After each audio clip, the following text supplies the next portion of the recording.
Hi dear students, I am B Pandit, the director of Miracle English Classes। आज आप लोगों का DSC paper 1 का जो एग्ज़ाम हुआ आपका वो उसका मैं सॉल्यूशन लेकर के आया हूँ जो सेमेस्टर 5 का है। तो हम लोग जो है MCQ क्वेश्चन की और मूव करेंगे जो आपका 12 MCQ क्वेश्चन है जो काफ़ी इम्पोर्टेंट है। कहता है पहला में which poetic device is Marvell best known for. तो हम लोग डायरेक्ट आंसर में आएंगे।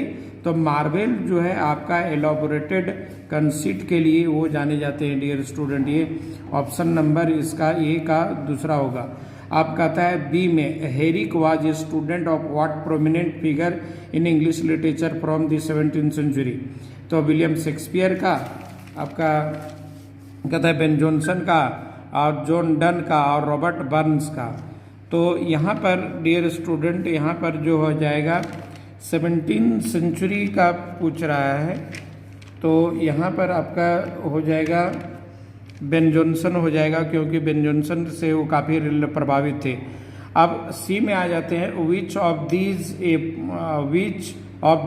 Is a poem by Robert Herrick. तो his prayer to Ben Jonson भी है, डिलाइट इन द डिसऑर्डर भी है, टू वर्जिन्स भी है, to make an much of time. तो नो आंसर इज करेक्ट, नहीं, all the answer are correct. ये आपका ऑप्शन नंबर 5 हो जाएगा इसका, और इसका 2 था। अब आते हैं John Keats wrote many of what kind of poems. तो जॉन किट्स जो है डियर स्टूडेंट वो वर्ड को लिखे हैं। अब कहता है ये a thing of beauty is Joy for ever is the opening lines of which poem.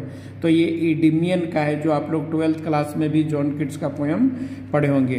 To which movement did Keats belong. तो किट्स जो है यहाँ पर रोमांटिसिज्म मूवमेंट से बिलोंग करते थे। अब जी में आ जाते हैं which of these Keats wrote an ode to. तो ओड टू उन्होंने नाइटिंगेल लिखा है डियर स्टूडेंट। अब कहता है कि वेयर वाज सेली बोर्न। ये फील्ड प्लेस में सेली का जन्म हुआ है।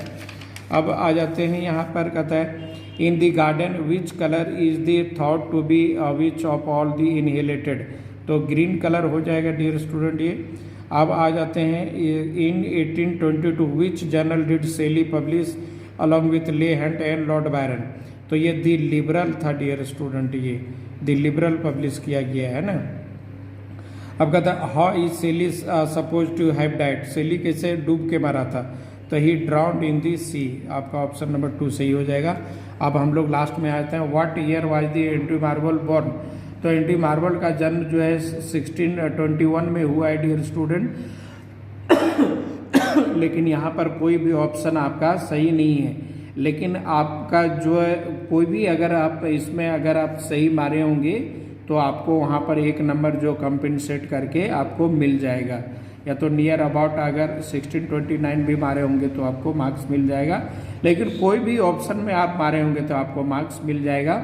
तो आप लोगों का इस तरह से आपका कंप्लीट हो गया डियर स्टूडेंट। तो आप लोग अपने आंसर को मिला लें। और सेमेस्टर 6 के लिए मैं हमारा बैचेज जो है वो आपका 5 मई से चालू होगा। इसके लिए आप लोग रेडी रहें। और आपका नेक्स्ट पे DSC पेपर 2 का भी आंसर भी इसी तरह आएगा आप लोगों को सॉल्यूशन। और मेरे द्वारा जो गैस किया क्वेश्चन है सारा लगभग आ जाता है, उसको भी एक बार आप जरूर देख लें। That's all and best of luck.